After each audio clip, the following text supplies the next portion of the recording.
Maka ketika selalu motivasinya adalah karena orang lain, maka hidup kita akan terpenjara, akan tidak bebas, akan menjadi orang yang ketergantungan dan menjadi budaknya orang lain gitu. Tidak akan ada ketenangan di situ.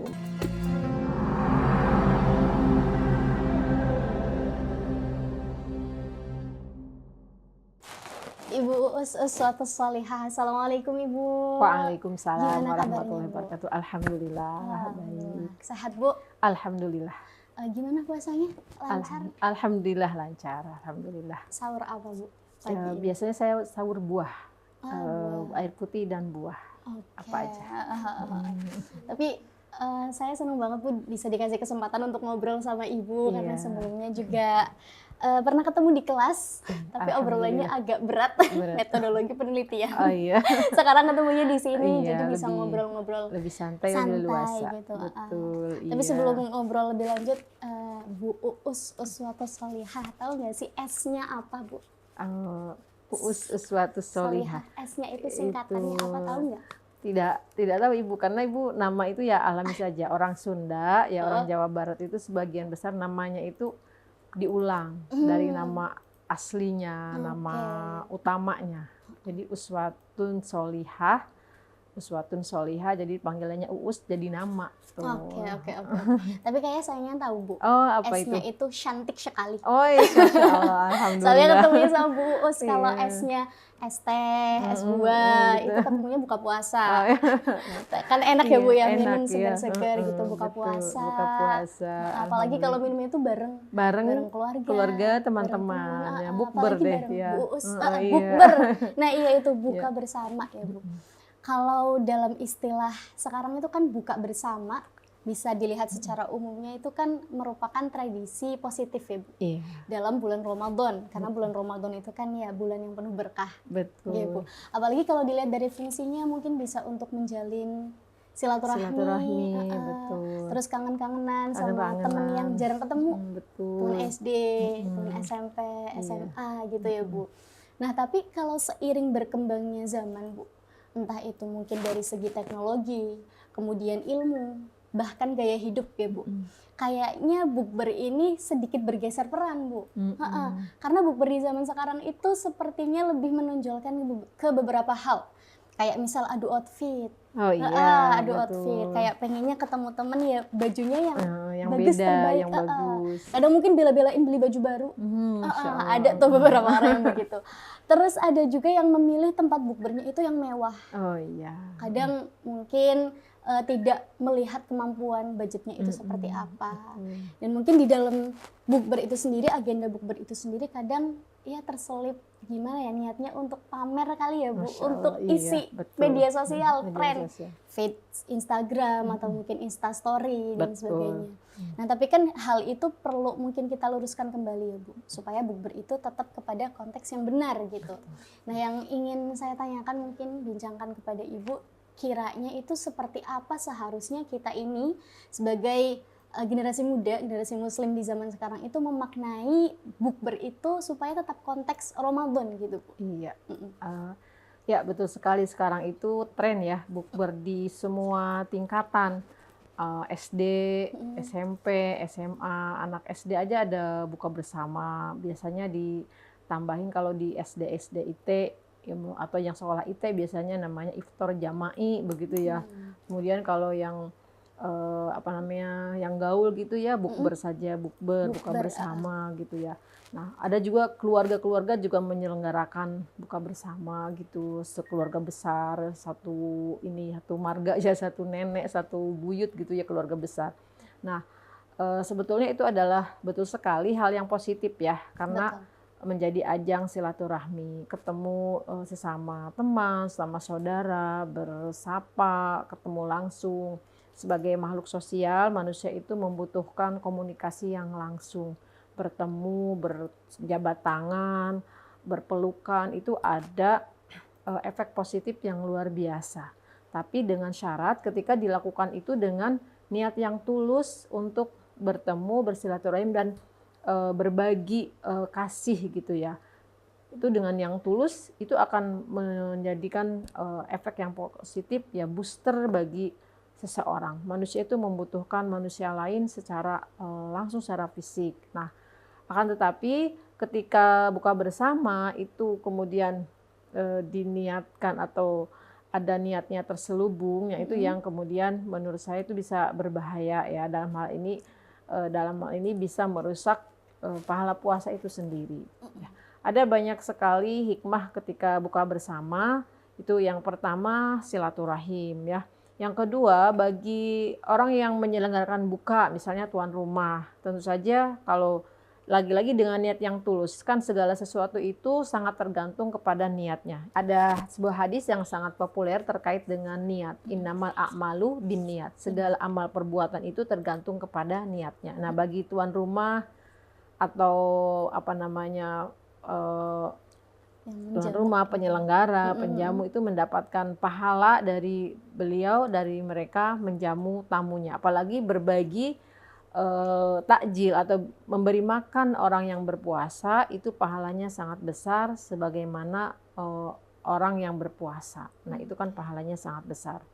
Akan tetapi ketika buka puasa bersama, tadi ketika ditambahin atau diselubungi oleh niat-niat yang tidak tulus karena Allah, yang tidak baik, itu ya akan menjadi bahaya. Yang pertama tentu saja kita mengenal apa yang disebut dengan pamer itu atau flexing ya istilahnya. Pamer ingin menonjolkan siapa diri kita. Biasanya orang ingin menunjukkan identitas diri itu terlihat dari pakaian. Yang pertama yang paling terlihat itu adalah pakaian. Pakaian itu termasuk dari kerudung, baju, sepatu, dan aksesoris. Orang pakai gelang seperti apa, pakai jam tangan merek apa, pakai cincinnya apa, bahkan bros itu akan, ini mutiara apa, bukan, ini asli apa enggak ya berliannya begitu ya. Jadi semua yang dikenakan itu akan menunjukkan kepada identitas diri dan tujuannya adalah untuk orang bisa berdecak kagum kan, wah begitu. Itu ya, jadi ingin pamer. Nah, ketika niatnya itu, maka itu akan khawatir akan mengurangi pahala dari puasa itu sendiri. Oleh karena itu, ketika kita menghadiri acara buka bersama, yang pertama itu ya luruskan niat. Niatnya lurus, baik yang menjamu, tuan rumah, ya donatur gitu ya, itu niatnya lurus untuk menjamu orang yang berpuasa. Yang kedua, bagi semua orang ya tamu dan sebagainya itu lurus niat untuk bersilaturahim, gunakan pakaian yang bersih, rapi, yang menunjukkan kesederhanaan. Kan sejak awal Ramadan kita berniat bahwa Ramadan itu menjadi media untuk transformasi diri kita menjadi lebih baik. Ramadan itu ibarat sebagai bengkel, yang bengkel itu kan tempatnya orang memperbaiki diri ya.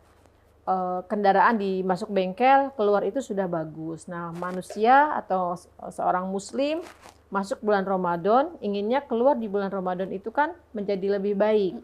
Nah, lebih baik itu dalam arti lebih baik dari hal spiritualitasnya. Tentu saja efeknya adalah lebih baik dari hal fisiknya juga, karena fisiknya berpuasa sebagaimana hadis Rasulullah, sumu tasihhu, berpuasalah kamu maka kamu akan sehat.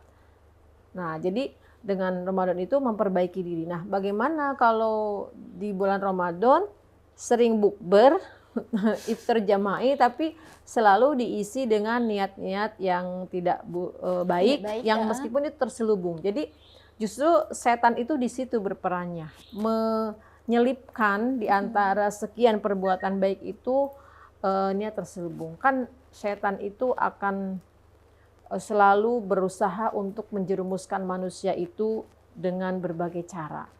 Jadi setan itu tidak akan pernah berhenti menjerumuskan manusia. Saya mau niat bukber, niat saya tulus, baik, mau silaturahim. Nah, dikira setan diem aja. Enggak, ini saya udah enggak berhasil menggoda dari niat. Nah, nyampe ke sana, nyampe di bukber, itu ada situasi mungkin yang ekspektasi kita barangkali ya, ekspektasinya semua akan menyambut kita, menyapa, dapat makanan yang enak, pas ke sana kecewa, makanannya biasa saja. Yang menyambut juga biasa misalnya. Mulailah, ih kok kayak gini, mulai nggak rela, mulai ya, kecewa. Ada orang yang nggak melihat kita, nggak nyapa. Terus, ih apa dia seuzon lah kita, mulai berprasangka yang enggak. Nah jadi setan itu akan selalu menggoda. Maka dalam setiap langkah apapun itu harus selalu meluruskan niat dan menjaga hati kita gitu ya, agar hati ini senantiasa ya selalu berhusnudzon, kemudian pokoknya kita terbuka untuk selalu berhusnudzon dan berprasangka baik begitu ya. Baik benar Bu. Yang paling utama itu, yang paling penting itu meluruskan niat. Meluruskan niat. Nah kadang tuh kita sendiri untuk meluruskan niat itu kan kadang sulit ya Bu. Mungkin ya kayak tadi pengaruhnya ada berbagai macam situasi yang membuat kita akhirnya niatnya tergeser gitu. Nah kalau dari sisi media sosial sendiri Bu, kira-kira ada nggak pengaruh dari media sosial itu yang mana kemudian membentuk pola pandang kita sebagai generasi muslim itu yang akhirnya memaknai buka bersama ya memiliki hal yang negatif tadi gitu. Iya betul sekali. Jadi media sosial itu kan seperti banyak disampaikan oleh para penceramah atau tokoh-tokoh ya, atau siapapun akan berbicara, media sosial itu ibarat mata uang ya yang punya dua sisi, atau pedang yang punya dua mata yang negatif dan positif. Nah media sosial, kalau kita sering scroll media sosial, di mana di sana juga banyak orang-orang yang flexing, banyak postingan-postingan yang mungkin menggoda kita untuk mengikuti tren itu, maka otomatis lama-lama akan terpengaruh, karena manusia itu ya karakternya mudah terpengaruh. Tetapi lagi-lagi kita harus berpikir jernih dan berusaha untuk kita jangan terpengaruh oleh media sosial itu dengan cara ya mereka yang memposting di media sosial itu belum tentu itu kondisi yang sebenarnya. Betul. Gitu ya. Ada berbagai topeng di sana, kamuflase, ada berbagai drama di sana yang kita pokoknya hidup itu seharusnya seperti yang ya kita apa adanya. Kita mencontohkan apa yang Rasulullah berikan kepada kita ya. Kita mencontoh Rasulullah. Rasulullah itu ya hidup sederhana, tidak berlebihan kata kuncinya. Jadi sederhana, tidak berlebihan, tidak memaksakan diri. Tapi Rasulullah jangan kemudian kalau kita tidak memaksakan diri, tidak berlebihan, kemudian tidak rapi pakaiannya. Rasulullah itu orang yang sangat rapi, bersih, wangi. Jadi kata kuncinya ketika kita berpenampilan itu mengikuti Rasulullah itu apa? Rapi, bersih, wangi. Rasulullah itu selalu kemana-mana tuh tercium bau wangi. Rasulullah bersiwak itu saban waktu. Maka Rasulullah pernah berkata, seandainya saya tidak memberatkan umatku, maka aku akan mewajibkan untuk bersiwak setiap kali sholat. Tapi Rasulullah tahu kelemahan umatnya ya, kadang malas dan sebagainya, jadi tidak mewajibkan. Tapi intinya dari perintah itu adalah untuk menjaga kebersihan. Jadi ketika berpenampilan dimanapun, termasuk di buka bersama, yang terpenting adalah penampilan kita sudah bersih, sudah rapi, menurut kemampuan kita ya sudah. Kadang kita itu sering berpikirnya bagaimana orang menilai diri kita. Bukan kita nyamannya tuh seperti apa. Saya nyamannya begini, ya sudah itu yang dilakukan. Karena orang lain melihat diri kita nyaman, orang lain pun akan nyaman. Jadi semahal apapun baju kita, semahal apapun outfit yang kita gunakan, aksesoris yang kita pakai, kalau kitanya nggak nyaman, orang lain melihat kita nggak nyaman gitu. Kan ada orang tuh ngelihatnya nyaman dengan dirinya. Nah, orang lain juga akan nyaman begitu. Jadi selektif melihat media sosial. Tidak semuanya yang di media sosial itu harus kita tiru begitu ya. Yang kita tiru adalah prinsip-prinsip dasarnya, rapi, wangi, kemudian bersih. Itu kan prinsip-prinsip dasar kalau kita berpenampilan dimanapun. Sebagaimana Rasulullah itu kan menganjurkannya ketika untuk sholat Jumat ya, ketemu banyak orang. Artinya ketika kita di public corner itu ya usahakan pakaian kita tuh seperti itu gitu, yang rapi, bersih dan wangi. Nah, Oke, mungkin Seperti itu ya Bu, yang penting sesuai dengan kemampuan kita, dan kita kita nyaman, nyaman. dan sesuai dengan prinsip Rasulullah. Tapi kadang ketika kita, ya beberapa orang ya Bu, ketika kita sudah menyesuaikan seperti itu, ada beberapa situasi yang mungkin nggak kita sadari, itu pamer, flexing Bu. Itu gimana Bu cara menguranginya, dan kira-kira faktor utamanya tuh apa Bu? Ya, dalam konsep Islam ada namanya itu konsep riya ya. Jadi riya itu kan punya niat sesuatu, pamer sesuatu atau berniat sesuatu yang selain karena Allah ya, ingin dilihat oleh manusia. Itu yang paling ditakutkan oleh Rasulullah, bahwa saya tuh sangat takut terhadap umatku itu tentang syirik kecil. Apa syirik kecil itu ya Rasulullah? Syirik kecil adalah riya. Jadi punya tujuan, yang tujuan itu bukan karena Allah. Nah, mungkin ada situasi yang kita tidak sadar ketika orang lain berpakaian atau orang lain bersodakoh di posting di media sosial, kemudian banyak yang komen yang memuji dan sebagainya. Nah, itu bisa mendorong kita untuk ikutan seperti itu. Maka sebetulnya manusia itu fitrahnya memang ketika berbuat baik itu, perbuatan baik itu ingin dilihat. Ingin dilihat, dan ketika berbuat yang buruk itu tidak ingin dilihat.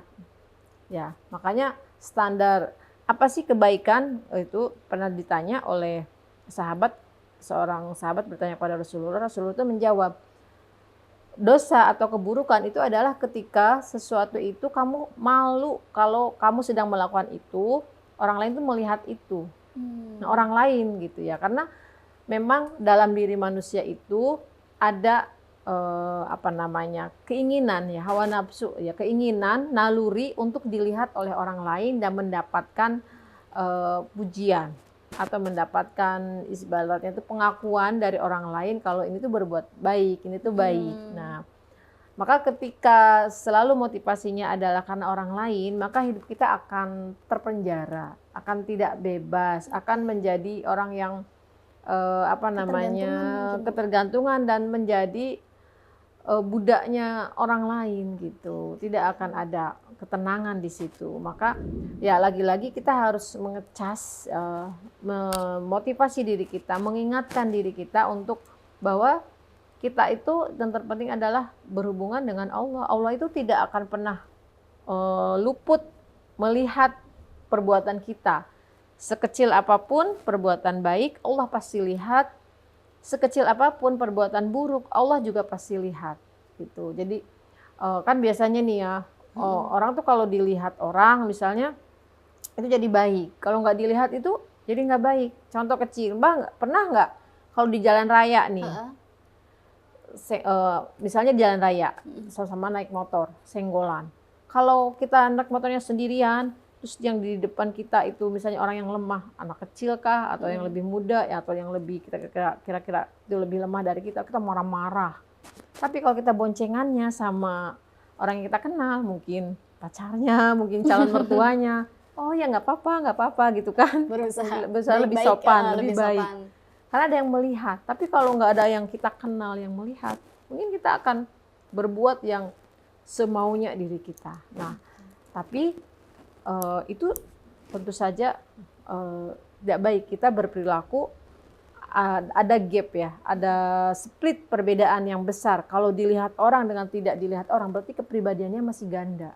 Maka bagaimana kita menipiskan split itu antara ketika dilihat orang dengan tidak dilihat orang itu sama, atau bahkan tidak ada perbedaan sama sekali, itu adalah sudah berarti dia udah imannya udah bagus. Berarti benar-benar karena lillahi ta'ala gitu. Masya Allah. Ya.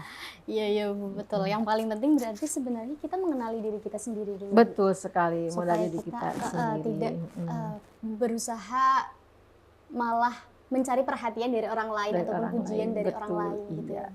Kalau dalam konteks bukber itu sendiri, kita balik lagi Bu ke konteks bukber.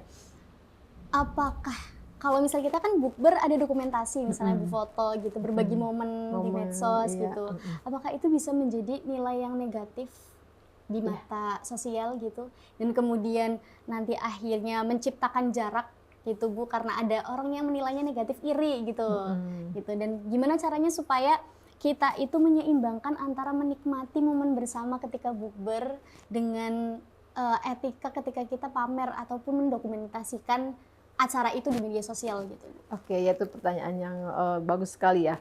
Pertama, saya ingin menyampaikan bahwa kalau diri kita untuk memposting sesuatu hal di media sosial itu, kita harus berpikir 2 kali. Setidaknya tuh tarik nafas dulu ya. Saya memposting ini, kira-kira ada manfaatnya enggak? Pertama, kan dalam Islam itu kalau kita menunjukkan suatu kebaikan, kita dapat pahala seperti orang yang mengerjakannya. Kalau kita, perbuatan kita seperti menunjukkan ke arah yang keburukan, membuat orang lain menjadi berbuat buruk, kita juga akan mendapatkan dosa seperti orang yang melakukannya. Nah, kita berpikir ketika memposting itu, apakah postingan saya ini bermanfaat atau tidak. Yang kedua, tentu saja kita berpikir apakah postingan ini akan menimbulkan konflik, huru-hara dan sebagainya atau tidak. Ketiga, kita akan mempertimbangkan ya bahwa realitas sosial itu banyak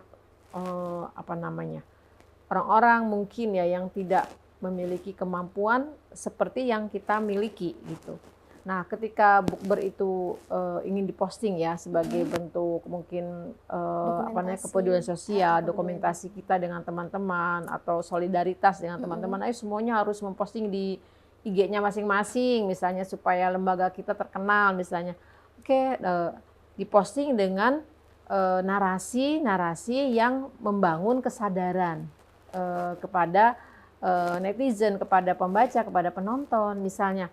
Alhamdulillah bukber kali ini menjadi ajang silaturahim misalnya, atau alhamdulillah, atau misalnya terima kasih sudah buka bersama, semoga silaturahim kita terjalin gitu ya, atau misalnya siraman rohani dari ustadz ini sungguh menggugah kita menjadi lebih sabar gitu.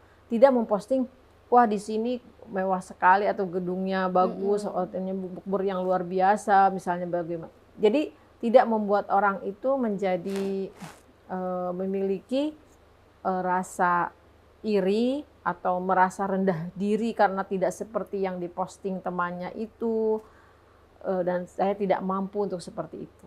Nah, kita mempostingnya itu untuk menimbulkan orang memiliki kesadaran dan motivasi untuk lebih baik begitu. Ya, barangkali kita bisa membuat narasi-narasi itu ya, captionnya yang gimana gitu ya. Biar mereka juga nggak salah paham. Nggak salah paham gitu. Kesimpulan yang pertama mungkin meluruskan niat ya Bu ya. Niat untuk Allah, niat untuk bersilaturahmi, memperbaiki mungkin memperbaiki hubungan, jalinan relasi gitu ya Bu ya.